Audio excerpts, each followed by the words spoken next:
Mani sauc Ieva. Esmu laimējusi drošas braukšanas skolu kopā ar Intu Ķuzi, piedaloties Tautas policijas konkursā. Ikdienā es strādāju reklāmas aģentūrā DDB un brīvajā laikā bildēju. Esmu fotogrāfs amatieris. Bildēju ne tikai ar kameru, bet retu reizi arī ar telefonu, fiksējot dažādas negodības ārā uz ielas. Kā rezultātā arī pamanījos laimēt šajā konkursā. Un iemesls, kāpēc es to daru un kāpēc tās lietas pamanu un fiksēju un dalos publiski, teiksim, Twitter vidē, ir tas, ka es ticu, ka par tādām lietām ir jārunā un viņas ir jācenšas mainīt, jo, ja sēdēs un klus pukstēs stūrītī, tad noteikti nekas nemainīsies. Nu, un, protams, cēlais mērķis, lai manam bērnam ir labāka vide, kurā dzīvot. Šodien jūs sagaidat tādu īsa demonstrāciju un nelielas apmācību kursu drošā braukšanā. Kā rīkoties kritiskās situācijās, tas, ko mēs darīsim, mēs imitēsim kritiskas situācijas un mēģināsim jūs pieredzināt rīkoties pareizi kritiskās situācijās. Bet, protams, vislabākā lieta no drošas braukšanas ir neiekļūt šādās bīstamās situācijās. Tāpēc vispirms mēģinam braukt tā, lai mums nekad dzīvē nebūtu šīs bīstamās situācijas. Jā, tad te ieskrēsimies. Ja, kaut kāds, sākam ar 50 un tad palielināsim pakāpeniski to ātrumu. Ja, un arī līdzīgi tā situācija, kāda mums bija uzzīmēta. Ja, tad iedomājamies mūsu joslu, tur brauc mašīna, tad tur nav vietiņa, ja, bet tur, kur viņš brauc ārā, tur ir tā vieta, kur mēs varam tomēr apbraukt tos šķērsli. Tad taisnvirzienā samazinam ātrumu pēc iespējas, cik mēs varam. Sākam šitā, ja, tad griez un to roku pārliec pāri. Pie lielajām piškām tikai bremzē. Vēl. Griez, jā. Jo ātrāk braucam, jo ātrāk jāsāk griezt ir. Jā. Droši, labs ieskrējies. Hop, džabus. Būs. Vajag nošana tev, ne? Nu, kā tu biji? Labi. Saka, mēs dienas priekšā, tajā pret vakaru noteikti mēs tur aļļot. Tā jau ir. Tagad jau tāds ekspresas iepazīšanās. Mums gāja gadu labi īstenībā. Es pat nobrīdījos, ja, 30 gadu par pieredzi, ja. Vajag ātri, viss aizgāja un tā, ja. Jo es saku, es esmu bijis tā, ka cilvēki tās rokas, viss neko nevar, es vairs neko nesaprotu. Nu, kā pie man? Traki? Nē, bija labi, man liekas. Pāršā pat tur vairāk uztrauciet, vajag tāda, vajag slintākai būt, vajag tāda impulsīvāk. Tas šodien bija tāds neliels iepazīšanās kurs par drošu braukšanu 2 cilvēkiem. Un mūsu galvenais uzdevums bija parādīt, likt aizdomāties par dažām lietām, par ko cilvēks ikdienā nedomā, ja, braucot ar mašīnu. Ja.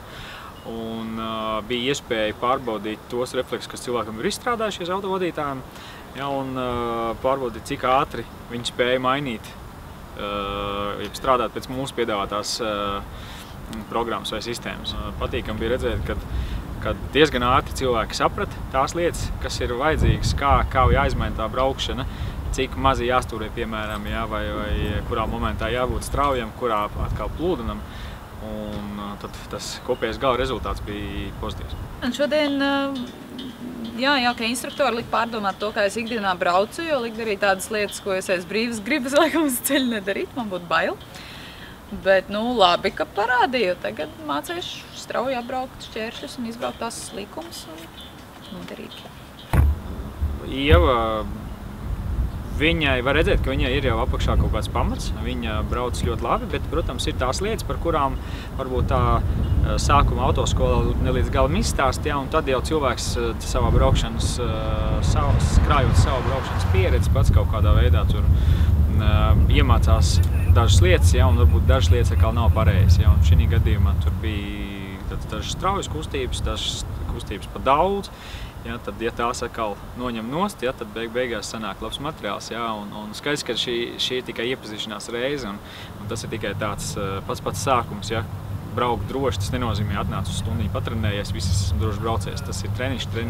Ja. Interesanti, likās jau, kad es visu zinu, jo tomēr tiesības ir gan 30 gadus, ja, un Un braukts ir vienmēr kaut kādas situācijas ir bijušas, ja, un arī nelaimītas, varbūt tās maziņas ir bijušas, bet šodien noteikti bija atgriešanās pie pirmavotiem, ja, par to, kas noteikti bija aizmirsts vai pie kā ikdienā nepiedomā. Tas noteikti ļoti svarīgi. Čuza kungam, neskatoties uz lielo pieredzi, vairāk 30 gadu laikam bija braukšanas stāžs, ļoti ātri varēja tikt galā ar stūrēšanu, kas man bija patīkams pārsteigums, jo parasti cilvēkam ir liela braukšanas stāža, un ja viņš iepriekš nav stūrējis, teiksim, pēc mūsu dotās metodas, tad diezgan grūti ir pieņemt šo jauno veidu. Bet šī gadījumā, tātad acīm redzot, šīs iepriekšējās iemaņas bija ļoti labas, jā, un ļoti ātri tika uzķert tas knifiņš, kā tad ir jādara. Jā. Un arī pārējie vingrinājumi viss bija izdarīti precīzi. Trajektorijas, teiksim, ļoti ātri saprata, kā būtu pareizi slaidāk jābrauc, jā, un arī bremzēšanas vingrinājumā tad arī, kas saka, nebija problēmas uzreiz tika galā ar doto uzdevumu, ja, tā kā, tas tāds, labs, patīkams pārsteigums. Teica arī instruktori, ka laiks ir pa īsu, lai kaut ko iemācītos tā fundamentāli, bet tas, ko tās nodarbības dod, ir pārdomas. Es ticu, es to viņu iesēdīšu savā mašīnā, izbraukšu uz ielas un, protams, pārdomāšu to, gan kā es stūrēju, gan kā es spēju pedāļus, gan piereglēšu krēslu noteikti pareizāk. Un, protams, tas ir vērtīgi, jā. Es domāju, ka Ieva ir baigais malacis, jā, jo es redzēju, kā viņa brauca, un viņa viss tik galā, un tas nozīmē, ka viņa īstenībā dzīvē ar viss tiek galā, un nepavēlti viņa arī konkursā uzvarēja, tā kā es domāju, viss ir ļoti labi, viss kārtībā. Sauksim to par tautas modro acu vai kā. Tās ir lietas, kuras varbūt tās ikdienā mēs vai neredzam. Es runāju šoreiz, teiksim, ja mēs runājam par tādu policijasku lietu, ja, to, ko mēs ikdienā neredzam, vai varbūt tās pabraucam garam un neievērojam, tad šīs lietas mums arī pašiem liek pirmkārtām jau koncentrēties, ja, un mēs vairāk redzam tos pārkāpumu, to dažādību, kāda notiekās, un tās, varbūt tās neiedzības brīžiem, ja, un neizdarības vai paviršības, ja, tas īstenībā ļoti labi, ka sabiedrība iesaistās. Jā, ārkārtīgi patīkams cilvēks. Mēs pat parunājam par valstiski svarīgām tēmām, aizskārām, ka varbūt drošu braukšanu beidzētu standartā autoskolās ieviest. Bet, žēl, ka nebija tāds sacīksts elements, ka nevajadzēja dzīties pa trasi, redzēt, kurš uzvarētu. Bet, protams, bija stress, ka tu atradies trasē, ka mums rīt cilvēki. Man sanāk fiksēt tos kadrus tieši tāpēc, ka es esmu fotogrāfs, un iespējams citi cilvēki ielās tādas lietas nepamana. Otrs gan, kas man liekas, ka ir vienu reizi, kad tu pamani, pēc tam sāc skatīties un pamanīt tas kā līdzīgas lietas, tā kā to vajag vienkārši sākt. Tas, ko viņš norādīja, kad, protams, viņiem, valsts policijā un ceļu policijā un arī citām struktūrām, viņiem noteikti vajag tautas atbalstu, lai tādas lietas fiksētu, tāpēc, kad paši viņi neatrodās visu laiku ielās, viņi tās lietas neredz.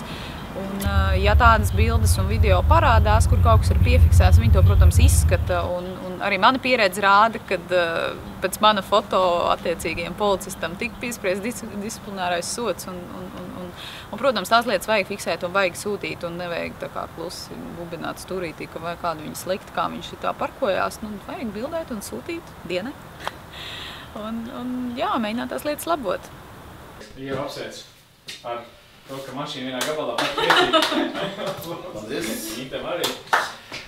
Paldies, ka piedodies, ka iziesiet ar pārdomu. Jā, šofērs es saprotu, kad arī dabūs atrauties. Jā. Labi, paldies. Māsu fitnes zālīču. Patīkam, bet īstenībā, jā.